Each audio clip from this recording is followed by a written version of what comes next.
ಬಾಲಿವುಡ್ನ ಲೆಜೆಂಡ್ ಧರ್ಮೇಂದ್ರ ಇತ್ತೀಚೆಗೆ ಉಸಿರಾಟ ಸಮಸ್ಯೆಯಿಂದ ಆಸ್ಪತ್ರೆಗೆ ದಾಖಲಾಗಿದ್ದರು. 90 ವರ್ಷದ ನಟ ಹಲವು ವರ್ಷಗಳಿಂದ ವಯೋಸಹಜ ಕಾಯಿಲೆಯಿಂದ ಬಳಲುತ್ತಿದ್ದರು. ನವೆಂಬರ್ 10ರಂದು ಆಸ್ಪತ್ರೆಗೆ ದಾಖಲಾಗಿದ್ದ ನಟನಿಗೆ ಮುಂಬೈನ ಬ್ರೀಚ್ ಕ್ಯಾಂಡಿ ಆಸ್ಪತ್ರೆಯಲ್ಲಿ ಚಿಕಿತ್ಸೆಯನ್ನ ನೀಡಲಾಗುತ್ತಿತ್ತು. ಆದರೆ ಮರುದಿನವೇ ಚಿಕಿತ್ಸೆ ಫಲಿಸದೆ ಕೊನೆಯುಸಿರೆಳೆದಿದ್ದಾರೆಂಬ ಸುದ್ದಿ ಹಬ್ಬಿತ್ತು. ದಿಗ್ಗಜನ ಸಾವಿನ ಸುದ್ದಿಗೆ ಧರ್ಮೇಂದ್ರ ಕುಟುಂಬ ಕೆಂಡಾಮಂಡಲವಾಗಿತ್ತು. ಬಳಿಕ ಆಸ್ಪತ್ರೆಯಿಂದ ಡಿಸ್ಚಾರ್ಜ್ ಮಾಡಿ ಮನೆಗೆ ಕರೆದುಕೊಂಡು ಹೋಗಿ ಚಿಕಿತ್ಸೆ ನೀಡಲಾಗುತ್ತಿತ್ತು.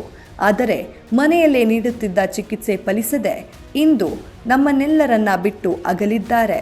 ಬಾಲಿವುಡ್ ಆಕ್ಷನ್ ಹೀರೋ ಹೀಮ್ಯಾನ್ ಎಂದೇ ಜನಪ್ರಿಯರಾಗಿದ್ದ ಧರ್ಮೇಂದ್ರ 1 ವಾರದ ಹಿಂದೆಯಷ್ಟೇ ಆರೋಗ್ಯ ತಪಾಸಣೆ ಮಾಡಿಸಿಕೊಂಡಿದ್ದರು.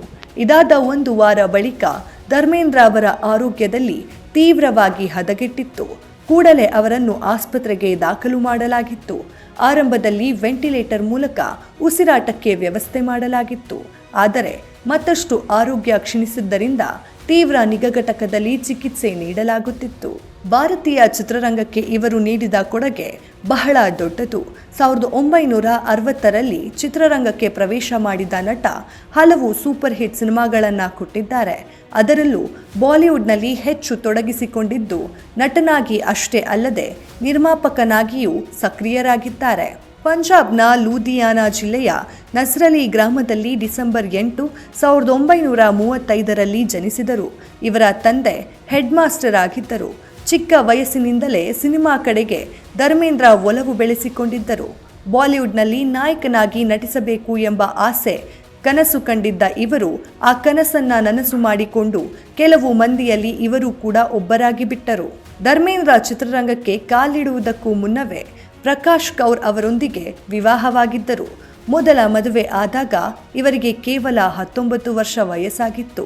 ಮೊದಲ ಪತ್ನಿಗೆ ಸನ್ನಿ ಡಿಯೋಲ್ ಹಾಗೂ ಬಾಬಿ ಡಿಯೋಲ್ ಎಂಬ 2 ಮಕ್ಕಳು, ಗಂಡು ಮಕ್ಕಳಿದ್ದಾರೆ. ಅವರು ಕೂಡ ಬಾಲಿವುಡ್ನಲ್ಲಿ ಸ್ಟಾರ್ಗಳಾಗಿದ್ದಾರೆ. ಹಾಗೆ ವಿಜೇತಾ ಹಾಗೂ ಅಜಿತಾ ಎಂಬ 2 ಹೆಣ್ಣು ಮಕ್ಕಳಿದ್ದಾರೆ. ಧರ್ಮೇಂದ್ರರನ್ನು ಬಾಲಿವುಡ್ ಕೈ ಹಿಡಿದಿತ್ತು. ಬ್ಯಾಕ್ ಟು ಬ್ಯಾಕ್ ಸಿನಿಮಾಗಳು ಅವರನ್ನ ಹುಡುಕಿಕೊಂಡು ಬಂದಿತ್ತು. ಇನ್ನೇನು ಸ್ಟಾರ್ ಆಗಿ ಹೊರಹೊಮ್ಮಿದ್ದ ಧರ್ಮೇಂದ್ರ ಬತ್ತಳಿಕೆಯಿಂದ ಶೋಲೆ, ಫೂಲ್ ಔರ್ ಪತ್ತರ್, ಸೀತಾ ಔರ್ ಗೀತಾ, ಚುಪ್ಕೆ ಚುಪ್ಕೆ, ಶರಾಬಿ ಮತ್ತು ರಾಜಾ ಜಾನಿ ಅಂತಹ ಸೂಪರ್ ಹಿಟ್ ಸಿನಿಮಾಗಳಲ್ಲಿ ನಟಿಸಿ ಜನರ ಮನಸ್ಸಿನಲ್ಲಿ ಉಳಿದು ಬಿಟ್ಟಿದ್ದಾರೆ. ಆರಂಭದಲ್ಲಿ ಧರ್ಮೇಂದ್ರ ನಿಧನದ ಸುದ್ದಿ ವೈರಲ್ ಆಗಿತ್ತು.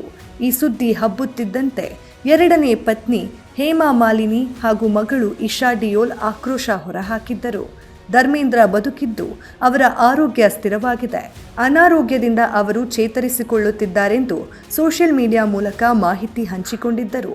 ಇಂದು ಅವರು ಕೊನೆಯುಸಿರೆಳೆದಿದ್ದು ಇನ್ನು ಕುಟುಂಬ ಮೂಲಗಳು ಅಧಿಕೃತವಾಗಿ ಮಾಹಿತಿ ನೀಡಿಲ್ಲ. ಇನ್ನು ಧರ್ಮೇಂದ್ರ ಅವರ ಅಗಲಿಕೆ ಭಾರತೀಯ ಚಿತ್ರರಂಗಕ್ಕೆ ದೊಡ್ಡ ನಷ್ಟ ತಂದುಕೊಟ್ಟಿದೆ. ಮತ್ತಷ್ಟು ಸಿನಿಮಾ ಅಪ್ಡೇಟ್ಸ್ಗಾಗಿ ಫಾಲೋ ಮಾಡಿ ಫಿಲ್ಮಿ ಬೀಟ್ ಕನ್ನಡ.